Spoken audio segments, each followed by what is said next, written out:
நம்ம மீனவர்கள் தாக்கப்படுறதையும்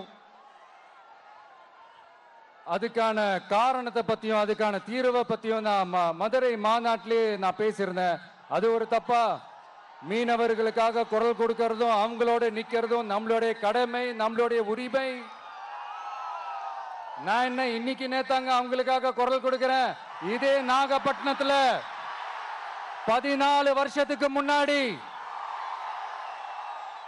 2011ல February 22 இதே நம்ம மீனவர்கள் தாக்கப்பட்டதை கண்டிச்சு ஒரு பொதுக்கூட்டம் ஒண்ணு நடத்தணும் இல்லையா? இந்த விஜய் களத்துக்கு வர்றது ஒண்ணு புதுசு இல்ல கண்ணா.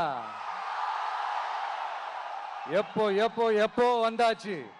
என்ன ஒண்ணு, முன்னாடிலாம் விஜய் மக்கள் இயக்கம் என்ற அந்த இயக்கமா நிற்போம். இப்ப தமிழக வெற்றி கழகம் என்ற அந்த ஒரு அரசியல் இயக்கமா நிக்கிறோம். அவ்வளவுதான் வித்தியாசம். அன்னைக்கும் சரி, இன்னைக்கும் சரி, இனிமேலும் சரி, மக்களுக்காக மக்களோட நிக்கிறது தான். இது புரிய வேண்டியவங்களுக்கு புரிஞ்சா சரி.